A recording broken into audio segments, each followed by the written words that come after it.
আসসালামু আলাইকুম। আশা করছি সবাই ভালো আছেন। তো আজকে আসরের দিকে বৃষ্টি হয়েছিল, পরে যে ভাবলাম সন্ধ্যার পরে যে লাইটটা নিয়ে বের হই। তো লাইটটা নিয়ে বার হয়েছি, পরে দেখি বৃষ্টি যে হয়েছে, বৃষ্টির যে পানিটা গড়ায় গড়ায় পড়তেছে যে দিক দিয়ে, এই দিক দিয়ে প্রচুর মাছ। এখানে ট্যাংরা মাছ আছে, পুঁটি মাছ, লাঠি মাছ এবং বাইম মাছ বা চিরহা মাছ। আমরা আঞ্চলিক ভাষায় দিয়ে কই চিরহা মাছ। বাইম মাছগুলারে এক এক এলাকায় এক এক ধরনের ভাষা বা নাম। তো পরে গেছিলাম, যায় দেখি তো বৃষ্টির পানিটা যে দিক দিয়ে গড়াইতেছে এই দিক দিয়ে মাছও ধরতেছে। আর এত মাছ ছিল, মানে সবগুলো তো আর ধরা যায় না। সবগুলো হচ্ছে মাছ আমি হাত দিয়ে ধরে আনছি।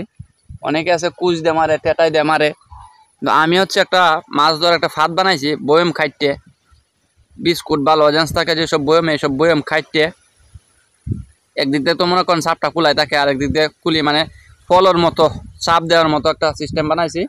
এবং ওই সিস্টেমটা দিয়ে হচ্ছে যেখানে মাছটা দিয়ে কি দুধ দেয় ওইখানে এটা দিয়ে মানে চাপ দিই, তারপর হচ্ছে মাছটা হাতে ধরি। তো যাই হোক, আশা করি বুঝতে পারছেন কিভাবে ধরি। তো এরকম হচ্ছে মাছ প্রতিদিনই মোটামুটি টুকটাক পাওয়া যায়, কিন্তু যেদিন বৃষ্টি হয় সেই দিন একটু বেশি পাওয়া যায়।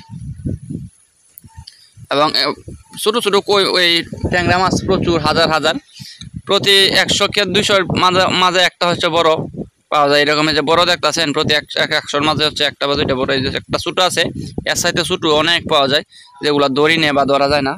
তো ছোটো ট্যাংরা মাছ ধরলে আবার কাটলে অর্ধেকটা কাল্লা হয়ে যায়।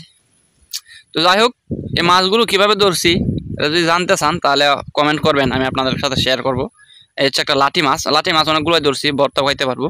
যাই হোক, ধন্যবাদ সবাইকে এবং শুকরিয়া, আলহামদুলিল্লাহ। আল্লাহ হাফেজ, আসসালামু আলাইকুম।